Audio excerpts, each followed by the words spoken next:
came out, the sound and the picture, and that sort of intrigued me. And so I met my friend Buddy one day, and I told him about this, and I said, gee, I said, well, it must be a really interesting guy to do a movie like that. And Buddy said to me, well, didn't I tell you that I'm his cameraman? Oh. And I said, no. He said, well, why don't you come with us when we're making a movie? And I said, well, wouldn't that be hard to play? Oh, you can hold the microphone or something. So they were going over to Brooklyn Heights, where Marie Menken and her husband were making this movie about Castro. And in those days, Warhol never moved the camera. He just put the camera on a tripod, and whatever happened in front of the tripod was the movie. And when film ran out, that was the end of the movie. The first time he ever did that, incidentally, was the first time he ever moved the camera was we were all in Edie Sedgwick's apartment on Park Avenue, and Edie had taken to grabbing the joint from me every time that I was smoking at the factory. Before she went on set, she would grab the joint from, take a few drags, and go on set. So I feel that I influenced Edie's role in Andy's movies a bit. So anyway, so this particular movie, nobody had a script in the early days. People would improvise, and when the camera is on you and grinding away, you were sort of obliged to say something. So the so-called superstars would improvise and say things, and at one point Edie ran out of things to say and threw her drink at the light, and so the light blew out, and that was the end of the movie. It got her out of an awkward situation. So that was one of the Warhol movies. And then there was a woman called Barbara Rubin who was a movie maker, and she made a movie. And you know how when you show a movie, they show about, what, 5 frames or something before they move on to the next thing in the movie? You mean blank frames? I mean, when you see a movie, you're not seeing 1 frame for every sight you see in the movie. You're seeing about 5 frames for one thing, and then something else for 5 frames. Well, what she did was she made a movie in which she only showed 1 frame of everything, which was a rather hurried movie, as you might gather. But anyway, Barbara came to Andy one day and said, I want you to come down to this bar on this nightclub on West 3rd Street, which was a really crappy area of New York at the time. It had all the kind of nightclubs where once they'd taken you money, you had to watch your purse, because you never knew what might happen, you know. Really dangerous, sawdust on the floor. And so we went there, and the group we were about to see was called the Velvet Underground. And they were so loud. God, they were loud. They were so loud, you know. And also, another thing that happened was they would leave the stage and they would still be playing, and I couldn't figure it out. I didn't know anything about feedback. I didn't realize you could do stuff like that. When I talked to Lou Reed years later for the book, and asked him about that night, he said, how would you remember anything about it? You were there and you read a newspaper all night.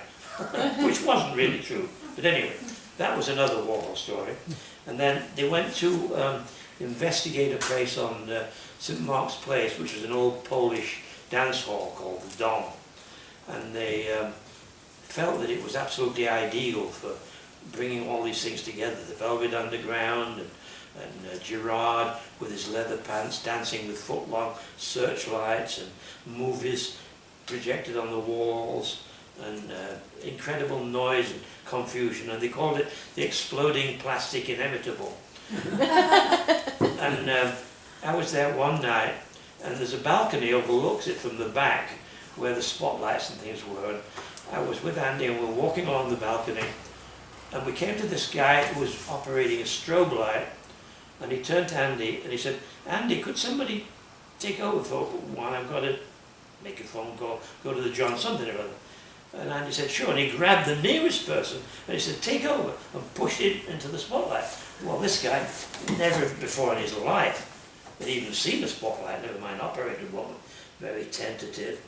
But within about a minute, he was like working like a pro, you know, zooming all over the place, and so on. So that taught me a lesson. It taught me how you can, you know, be taught something very quickly indeed when there was no alternative but to learn it.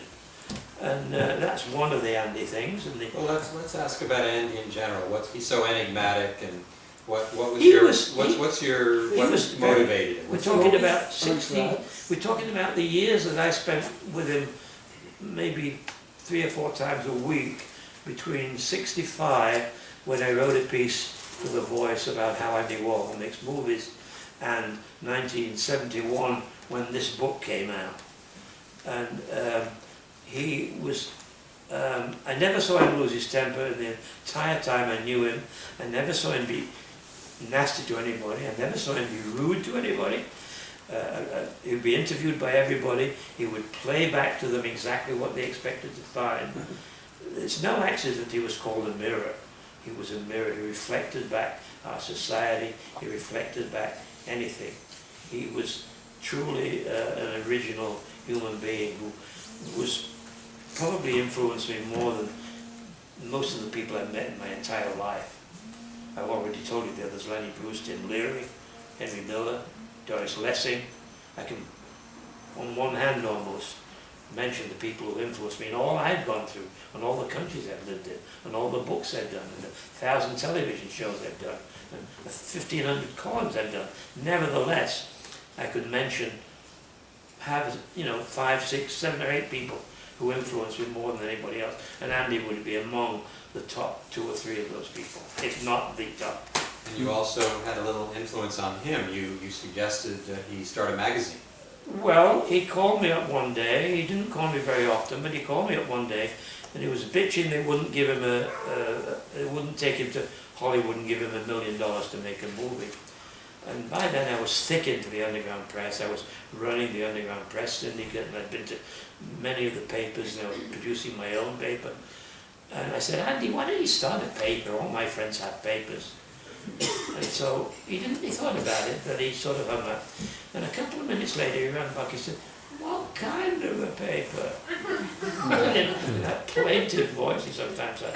And I said, well, Andy, obviously you'd do a paper about film, And I said, you can use my printer. I said, Amber and Amber's, my wife was called Amber. Amber Type will do your typesetting. I'll find her this cheap Chinese printer that I use. And so he called it Interview, and that's how Interview began. And so that was my response. And I didn't write for it, and although I was listed as an editor of it for the first year, and I actually owned half of it, although I never got a penny out of it. The time I decided to leave the country, or I think I decided to go live in Europe for a while, and I said to Andy, I'd like to keep some of Interview. No, you'll have to stay as you are, or sell it all to me, sell all your 50% share to me. So I gave him a bill for $500 a month for 12 months of typesetting, $6,000, and he gave me $5,000, and then a couple of weeks later he gave me a couple of the pictures, the flower paintings that had just come back from the Tate show in London. And so that was my only part of Interview. I never received a penny from them. In fact, they go out of the way to not mention me when they write about the origins of the thing. It always that Andy Warhol started this paper. Well, of course he did, And it was his money that started it. But it was my idea that started it. It was his title that started it. And he ran it. And it was his property. But it was my idea that started it. And when you talk about influence, I went up to the factory one day, and I just had this big battle with my now ex-wife, and I was telling him about it, and I said, you know what somebody should do, Andy? Somebody should make a movie, and you show 3 different panels at once. One's his story, one's her story, and one's the animal's story. And not long after that, he did The Chelsea Girls. Well, obviously he didn't get the idea from me, but artists always get their ideas from somewhere. Writers always get their ideas from somewhere. There's nothing original, and never has been. Well, I guess there was originally, but most people, that famous thing about bad poets borrow, good poets steal, it's the same about artists. So anyway, one day I'm up at the factory and I'm admiring these wooden boxes that look like telephone boxes. They have glass windows. And Paul comes by and he says, what do you think of Andy's wind and snow machines? I said, wind and snow machines? I said, what's he going to do with those? And Paul says, come on. He says, you've been around a long time. You know what Andy's going to do. He's going to leave them there, and one day somebody's going to come up and say, wind and snow machines, Andy, why don't you? And then give him all the things that he can do, you know. And that was the way he worked a lot of the time. He would pick up things, you know, use things, rework things, steal things, borrow things, invent things. I mean, he was a very brilliant guy. And you also knew Yoko Ono before her. Jane Fonda came over one day with her then husband, and she said, we're off to Europe, Andy, could you come over and see us off? Well, Andy never went anywhere without a crew. So we all piled in, and we went over to this boat, and we were with Jane Fonda down in the cabin, and there came a call for her to go up on deck, a photo call, and I had given her other scenes, so she went up on deck, and she deliberately held other scenes in front of her, where they photographed her, which I thought was the sweetest thing. Nobody had ever done anything like that for me before, not for my paper anyway. I don't know, I can't think of any.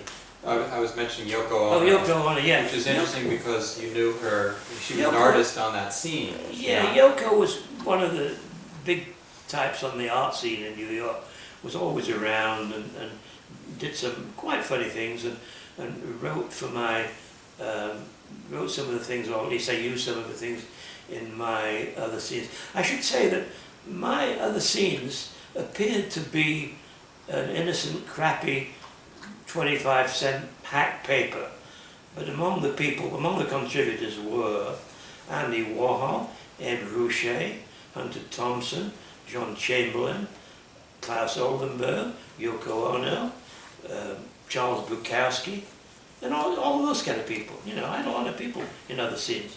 I mean, if you Google other scenes newspaper, some of the papers will come up, and also a guy in Amsterdam who has a bookstore, an old bookstore, and he's offering what is supposed to be a set. It's not a complete set because the numbering's all screwed up anyway.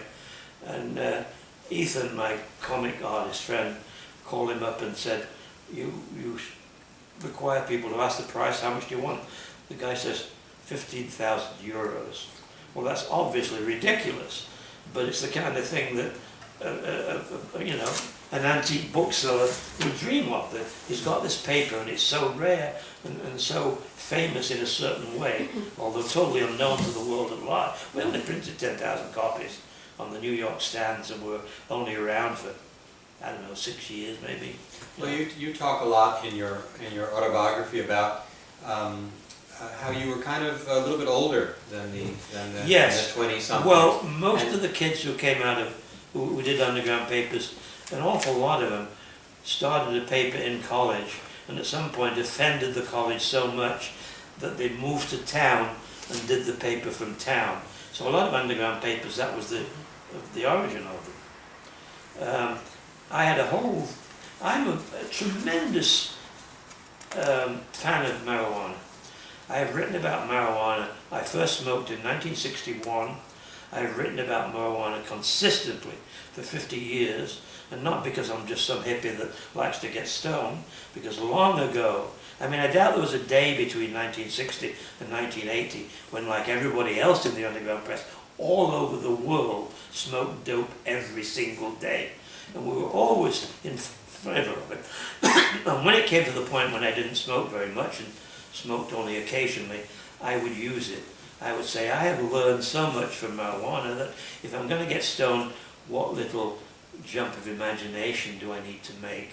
What little question do I have to answer that I can't answer any other way? And it's always worked.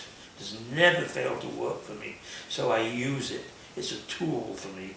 And these days I smoke almost not at all. In fact, I got the diagnosis of lung cancer about a month ago, and I'm yet to see the oncologist and figure out what treatment to take. But if I got that from smoking dope, I basically haven't really smoked dope for 30 years, so if it's from that, it's certainly taken a hell of a long time to develop. And a lot of people get lung cancer and don't smoke dope at all in the 60s, and I'm 86, so I don't blame marijuana. And if somebody says to me, now you have lung cancer, or do you wish you hadn't smoked dope? I say, not at all. I would go through exactly the same thing and smoke it all again. I'll tell you one last story, because I learned an awful lot about marijuana too. And I also learned where it was safe to smoke and why. And one day I was at the Guggenheim Museum. I used to go to all the art openings in New York. And I was standing with this guy, Marty Greenbaum. And it was always safe to smoke at a big museum opening if there was somebody, like, say, like a politician, Senator Javits or somebody there, because they're just not going to bust anybody, and the next day's headlines are Javits at museum where everybody's smoking dope. They're just not going to allow that, so they're not going to bust it. But anyway, on this particular occasion, I'm standing next to Marty, and we're smoking a joint, and all of a sudden I see this guard start walking towards us, and I sort of panic, and I'm about to put it out, and Marty grabs my arm. He says, "Do you want to know what that guard's going to do?" And I said, "Of course." And he said he's going to take 9 paces this way, and then he's going to turn sideways, and he's going to stand still for 5 seconds, and then he's going to walk back. And that's exactly what the guard did. Why the suppression? Why the ongoing suppression of marijuana? What are they afraid of? The ongoing suppression of marijuana is due to people, partly the people who make money out of being illegal, i.e. police forces, people that confiscate property because they caught somebody smoking a joint in the house and they confiscate the house, by politicians who daren't come out in favour of it because they think they would lose the next election. All of that is changing very rapidly. By old superstitions, by people like me in 1963 who turned down a joint from Mailer because I thought it would lead to hard drugs and a permanent drug habit. It's misunderstood. I'll tell you, when I realized it had really changed was I went on a cruise, and when you go on a cruise, you're quite arbitrarily put at dinner time with 7 or 8 old people around the table, and they're quite often very old people. Now I'm old, but these people are really old. I don't look like I'm 86. These people look like they're 96. And they never talk about drugs, sex, politics, nothing that could, religion, nothing that could be the slightest bit controversial do they ever talk about. So I make a habit of basically tuning out and just getting on with my dinner, deep in thought. And I'm at a dinner with these people one day, and I don't know any of them. They're all strangers at dinner time. And all of a sudden I hear the words, medical marijuana. And I jerk up, and all these 80-year-olds are all talking about medical marijuana. They all either know somebody who's taking it, or somebody who wants to take it, or something. And I knew the times had changed. Now, let me ask one more thing, and then I think we should open for a few questions, if there are any. But you have not changed your ways. You were in Cuba, was it last year? So you're still traveling. I still travel, but now I pay for myself. I have been doing a column for 55 years. I am not paid for the column. I am not paid for anything. In fact, I pay to have the column run on my site. What would you ask me? Well, You'd think I'm so. About your recent trip to Cuba. Oh yes. So what I do now is I write about things that I think are maybe going to change, but at the moment they haven't changed, and therefore are probably the most interesting. So I had to see Cuba before because I felt wrongly that by now it would be legal to go there. It still is legal to go there, but you have to go under some auspices, have an excuse or something. And for the same reason, as soon as that new politician in, where? What, Cuba? Burma. As soon as he came in, I knew I had to see Burma before that opened up, totally. So I went to Burma. And what I do is, I go and I go on a tour, and I'm there 10 days. And when I went to China the first time, I thought, well, it's going to be really hard to find material where they're going to be able to do an issue of mine. Oh, you can pass these around. You can all have one of these, random. they're issues of other scenes. They're issues of my last magazine. This is the Ojai Orange. These are all the same, so there's some of that. To do an issue of my Ojai Orange, I need to pick up all kinds of material. I need printed material. I can't go around interviewing people and all that. It's too laborious and takes too long. So what I do is I pick up printed material. And when I went to China, I thought it was going to be very hard to find printed material there. To my surprise, all the best material is in places like China because it's in glossy $6 a day English language business magazines, which are all there for the benefit of English-speaking businessmen who are doing business in China, and the magazines are full of really good sociological pieces about this country and all kinds of insightful stuff. So I pick up material like that, and even in Burma, there was plenty of material. And I was able to do an issue on Burma. In fact, this is the issue on Burma, with the lady on the cover. The lady being, whose name I never pronounce, On Sung. Yeah, anyway, the lady, wonderful lady. So I go to places like Cuba. I've been to China on a tour. I've been to Norway, the fjords. Obviously there I would go and do research on Grieg and on Munch, I guess. And I've been to the Panama Canal because I was curious about it. I do things like that on cruises. Usually something that will enable me to write something out of the ordinary interesting. So, John, what after all these years you're still at it, and what makes you run? What motivates you to this day to Well, I've keep discovered doing what you've been doing? the way to stay alive is to stay young and active.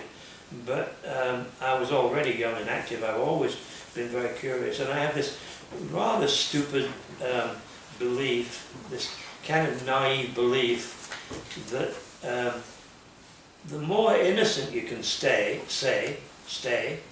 the more you're able to say things that nobody else would dream of saying.